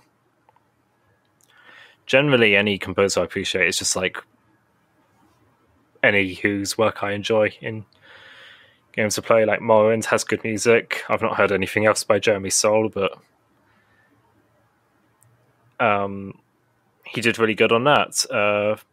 Final Fantasy VII, I started playing that last year. I didn't finish it, sadly, but I loved the music. I don't know. I'm a simple guy. I like things that are good. In sort of our world, like our little slice of the gaming pie that we occupy, I mean, there are a few people who are kind of at the tip of the spear as far as like being the go-to. You want a good soundtrack, you hire Andrew Holschel or Marquee Music, or and I think Primeval is like right on that precipice, dude. I've been saying this for a long time, but yes, like it's getting to the point where it's like he's got so many projects that he's agreed to do. He's gonna have to start like numbering them down and charging a lot more, and like that's what I want for him. Primeval actually like got his projects confused because he's on so many. Like, yeah, we were talking in the Elementalism Discord, like, shit, I can't remember what like the context was, but like he thought the discussion was about Age of Hell, right? And he didn't know what projects he was talking about. He was like, okay, like I can fix this after like. Because there's going to be a demo release, right? And Bill's like, no, this is the final version. There's no demo. But yeah, no, like, Primeval is definitely like... I know, like, Bridge always says, like, he's the next Andrew Hogsholt. I think that's probably true. He's got a vibe. He's on his way. I think he's on his way to establishing his brand to the point where he can, like, really just start... Like, people are going to just come to him instead of him putting himself out there so much. Like, he's going to have to, or else he's going to forget, and when it matters, like what he's working on. But I said he's quite versatile, though. Like, I'm thinking about like his Elementalism music, and there's quite like a range of styles there because he did the Fire Boss theme. So that's like the one boss theme that I didn't do. Was the one for the Fire episode, and like that is like a proper like. Fucking heavy as shit metal track for that, but then like he did a track for the Water episode, which is like really sort of like calm and melodic and like pretty synthesizers and stuff. So he's got quite a good range, which I feel is a good thing to have as a composer. It means you can do lots of different things. There's a threshold, I think, where all the Elementalism composers are amazing. I would say that. Yeah. When I'm thinking like from where I stand, when I want to, pick someone, and I think I kind of started part of this conversation off by saying this, but like you can be really versatile and become like this like kind of hired gun sort of person who can do anything, and that's good to have. But if I want a chiptune soundtrack, I want the best chiptune soundtrack. If I want a heavy metal soundtrack, I want the best heavy metal soundtrack. And you're like an interesting case because like I just trusted you to make anything. Like I was just like, I'm sure Tristan will figure this out. Like he's, we'll throw any genre at him and he'll make it stick. It is interesting because I heard the same thing when I was at uni. It's like you kind of have to let yourself be pigeonholed in a way. Yeah. Because people will need to know that you're good at this one specific thing, and then they'll come to you for that. And then I'm just sat here like, but I don't want to. I don't want to be known for one thing. It's going to be a balancing act. I'm not sure what the right balance for me is yet. I don't necessarily think you have to pigeonhole yourself. I mean, it's a different array. Like the one major thing is like, I just don't want to hear music that sounds like completely dispassionate. Like the person's just delivering the product, moving the Jira ticket from the left to the right. And that's the extent of it. I want to hear like art come out of it. Yes. I want to feel like I'm working with people who are as driven as I am to like make the best shit. And that's a pretty high standard to hold anyone to, because I hold myself to like really unrealistic and unhealthy standards sometimes. But that's the standard I hold myself to. If I felt like, sometimes I feel like my music's getting kind of uninspired and like kind of soulless, and it's at that point I just kind of want to give up on all of it. But then I get the motivation back and make something actually that's good. Then I can keep going. Have you ever seen the movie Forgetting Sarah Marshall? No. Spoilers incoming. So the main character of the movie is a composer, right? And his girlfriend, Sarah Marshall, is an actress, and they both work on this like shitty, like cop crime drama TV show, right? And so her character is the hot, blonde, door kicking badass cop, and then his character is like the sort of submissive, underachiever boyfriend kind of character. And so the nature, I mean, it's exactly what kind of show I'm talking about. So the soundtrack is just ominous chords, right? Like, and that's it. Right. And so there's this scene where she breaks up with him, and then he kind of has a meltdown. So he goes to work, he's in the studio, and he starts like playing. It's like, I think I'm going to try something different today. And he just really starts playing the piano, and the guy's like, no, let's dial that back. The producer is just like, let's just try some ominous chords. You could just see how fucking frustrated he's like, fuck this. I don't want to do this anymore. Like this. Oh God. And to spoil the movie, what he really wants to do is make a puppet musical about Dracula. But I mean, that's not important. Okay. What's important is that like the idea of working on something that you just don't give a fuck about, to me, is like, I'd rather actually be in hell. Like, I think that they're burning on a lake of fire sounds better than just doing something that I don't feel good about. That's how much anxiety I have about it. When I put my name on something, I want it to be excellent because I want people to associate like a good job with someone that you can trust to do a good job. Yeah. That's kind of why like I'm turning away from Doom / Midi projects. It's like I honestly just don't care enough anymore. It's like the quality of the music just wouldn't be that good at this point. Yeah. And that's not fair on anyone then. I'd like to see you work on like an RTS game or something, like where you get to like Command and Conquer style sort of thing. Maybe we'll do that one day after we've made millions off of our first few games or something like that. Turn around and go for the big Valkyrie 2, money. the RTS. Interstellar Valkyrie. See? Falco gets warp drive. He flies out of the solar system. He's chasing after another ex-girlfriend. How many's he got, do you think? I don't know. I mean, honestly, like thinking about the kind of guy he is, like I don't imagine he's like the kind of dude that pulls a lot of ladies.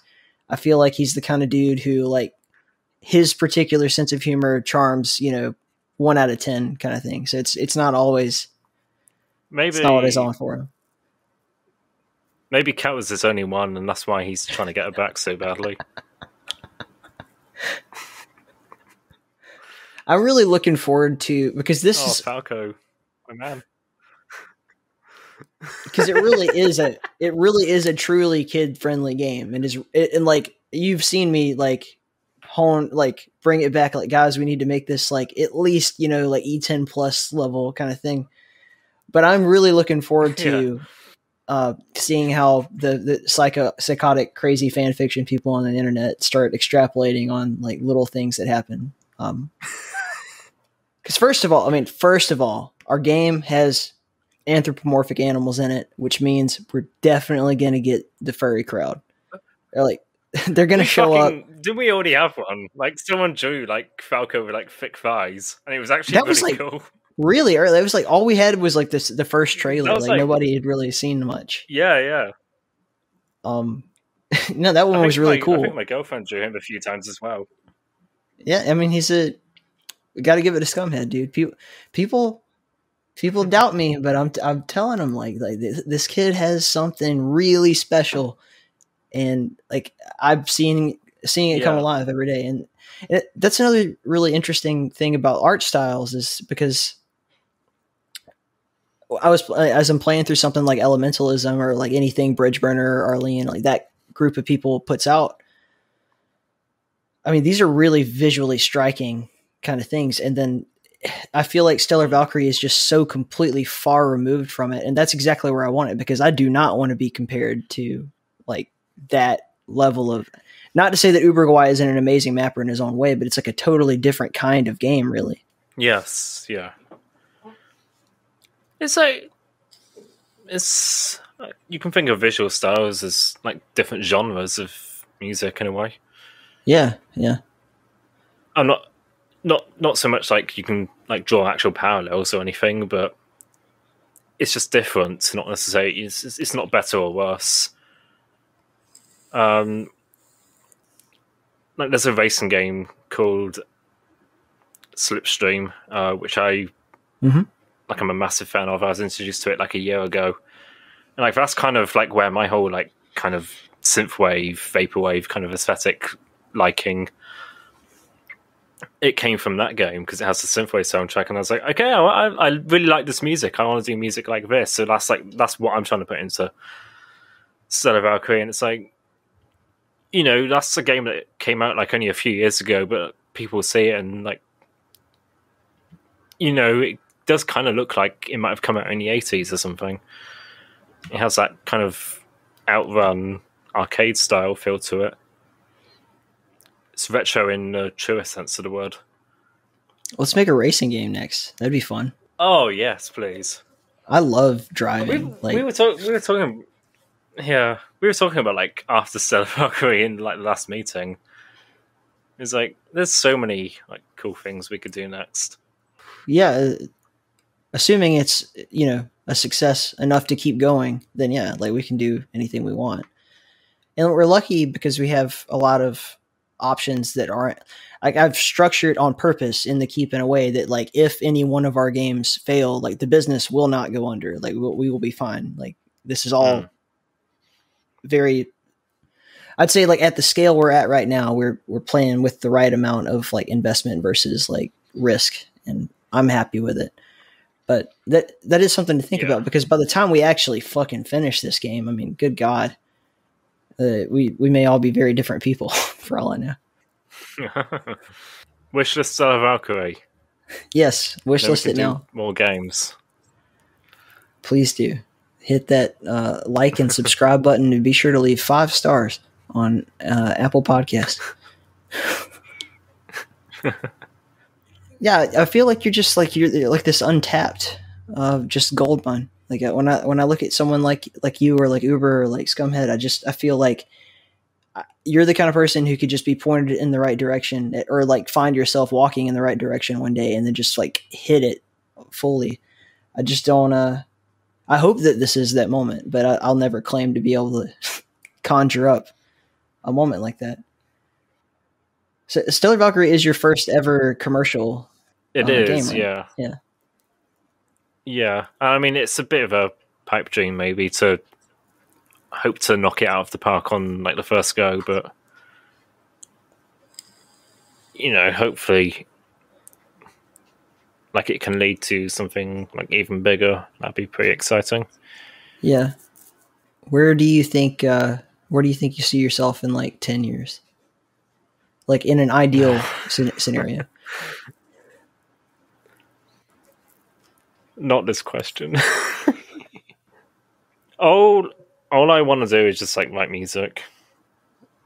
That's basically the only thing I have interest in.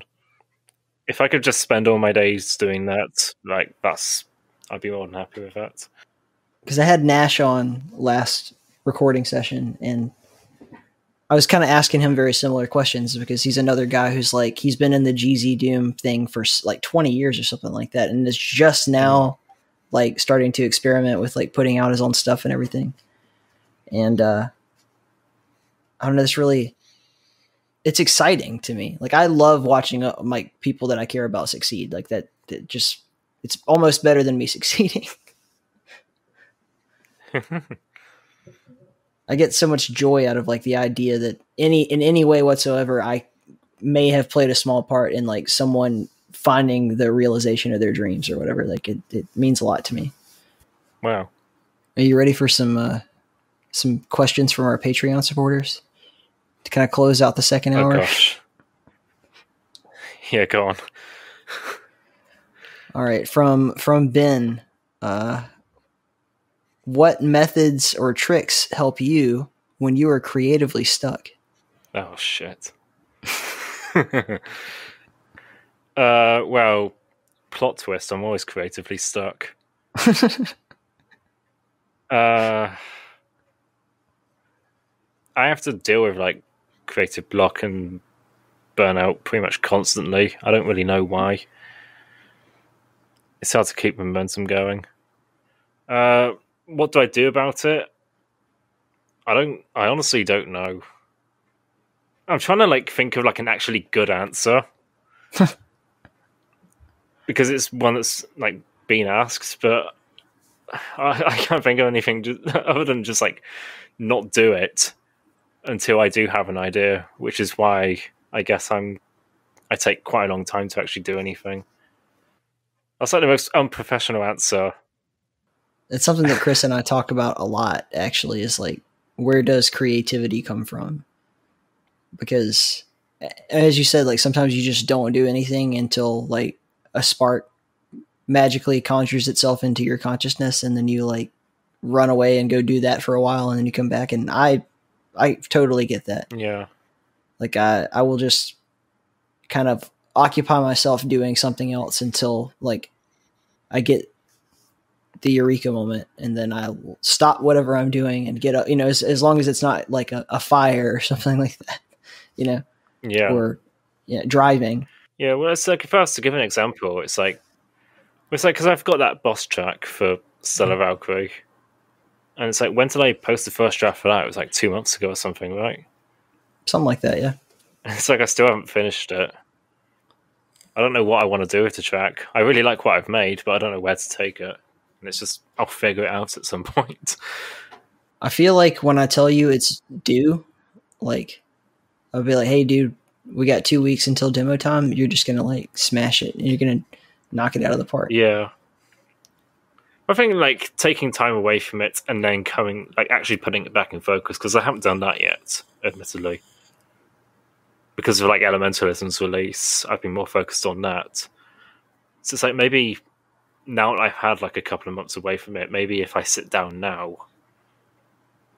and actually look at the track, maybe I'll have like new ideas for it. But yeah, other than that, I don't know. It's just like, creatively stuck, take a break if you can. I hope that helps. Are you the kind of person who like will look back on your catalog and like criticize every little bit of it, or do you alternatively? Yes. Okay. All right. Well, let's I go hate with that everything path. I've ever made. Really? not. That's a bit of an exaggeration, but I can always find things to like criticize about pretty much anything I've done before. You know, whether it's like something to do with composition or mixing, there's always something. And that's actually really not something that I've thought about, you know. I'm usually very comfortable with like whatever I decide is the completed product. I'm like, okay, well that's it. And then I may not even like necessarily like it, but I don't go back and like hyper criticize every little thing, because I kind of just operate on the assumption that like, well, I did the best with what I have or what I had at the time. Well, it's like, yeah, I mean, I can still recognize that, but it's also just like looking back on something with hindsight, it's like this could have been better. It's like the sports coach who's like, we didn't lose, we just ran out of time. Like, you always have to take in like that, take time into account. It's because the best song in the world is fucking worthless if you never put it out. Yes, yeah, that is true. Question number 2. Major Arlene Ooh. wants to know, Tristan, when does March of the Yobs come out? Is this the part of the podcast where I have to explain to people what the Yob is? Yeah. Oh no. So, Yob, full name Yobby, is Yoshi's dad. I don't fuck. It's from like what, Yoshi's Island 2 Deep Lore or something. You know what? I don't even know. Like, you go on the Know Your Meme page, and apparently it comes from like some post on Tumblr from like 6 years ago, where someone was like, "I had a dream where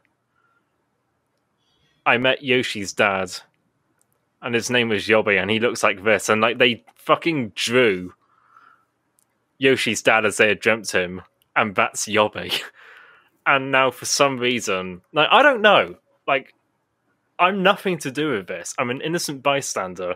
But there's like fucking hundreds of variations of like Yobby emotes on Discord. And I have most of them. And I just like the character.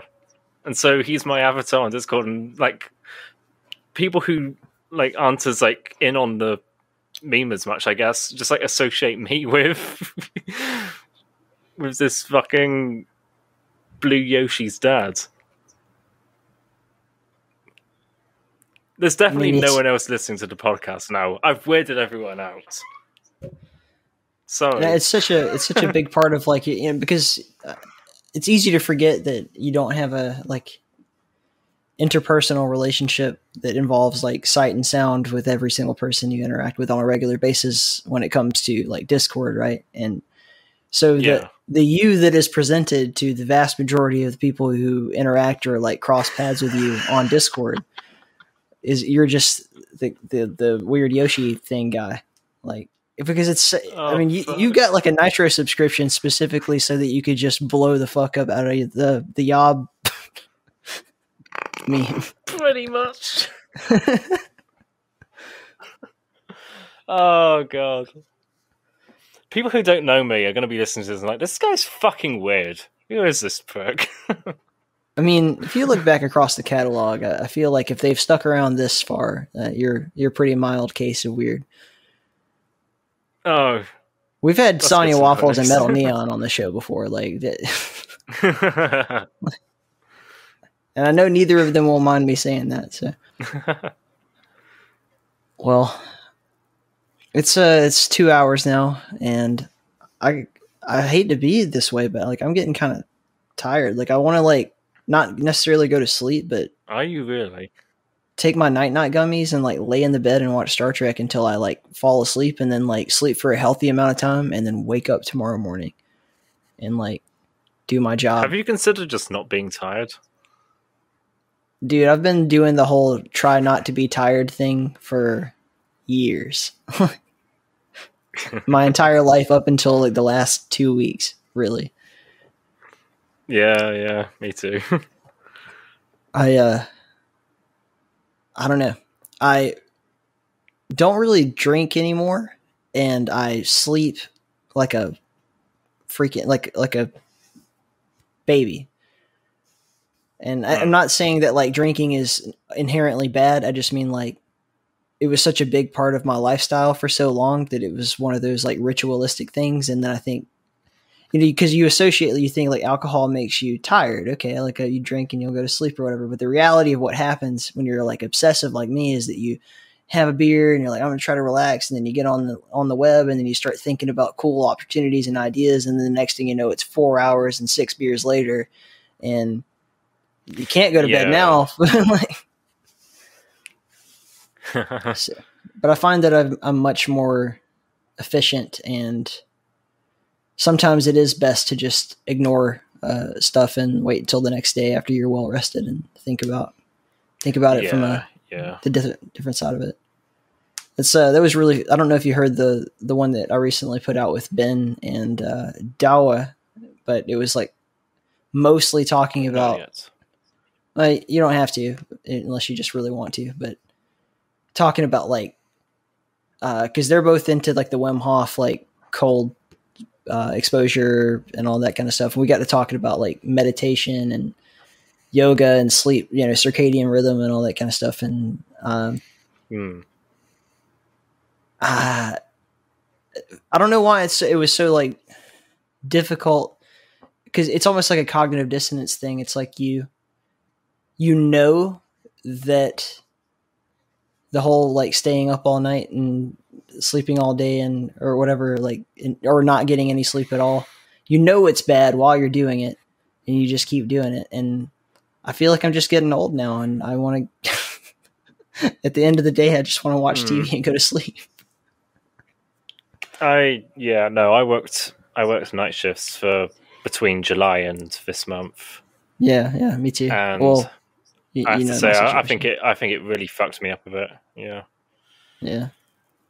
But okay, so what's the deal now? Are you freelancing it up, taking on new contracts? No, well, I mean, I might be able to get that job back. Okay. Which I've got something for that next week. We'll see how that goes. But I mean, it's just like a boring night job. The only reason I want it back is like stability. I'm kind of like scared of new situations and stuff. I'd love to freelance it up, but I'm not really, I guess, confident or well known enough yet for that to be like a really sort of like viable option long term. But I do want to start taking on more freelance work for sure. Yeah. And as you get a few in the near future projects under your belt, like it'll be easier to market yourself and be like, you know, this is what I have done. Yeah, you have to start somewhere, don't you? Yeah, it's really difficult to be in like a situation where like you're trying to be a professional, but like everything that you know that's on your resume has like yet to come out. Because I'm kind of in the same boat, you know. Yes. So it's sort of like Hellforge Studios. It's like you know, there's a lot of games associated with it, but like until that first batch hits the market, that's when it's going to be like, oh shit, this is a big deal. Because for right now, it's like wait and see. Yeah. And same thing within the Keep, and I guess analogous to your situation as well. Yeah. It's why, for me, like, Elementalism has been such a big thing. Because, like, that's the biggest contribution I've made to any Doom project, actually, in nearly 10 years of doing it. Yeah. And not only that, it's not MIDI music. So I feel, in terms of, like, the wider music scene, it's more marketable in a way. Like, it's stuff I can actually put on a portfolio. Yeah. As opposed to, general MIDI stuff. So yeah, that's a huge one for me. Well, I think that, hopefully this is where the ball starts to get rolling. I think that the horizon is very bright for you, man. And I'll tell you what we'll do. We'll say thank you to everyone who wrote in questions and to our supporters and all that stuff. And instead of doing that at the end of the episode, I'm just gonna, as soon as we stop talking, play the full 13 minutes of the Earth Boss song. What's it called again? The God Parasite? God Parasite. I almost said the God Particle. What an asshole. What a terrible radio DJ I am. But yeah, I think... So hopefully that the people who are like me and they're listening to this as they're gradually going into their evening hours, this will be a happy lullaby for them. The heaviest track I've ever written.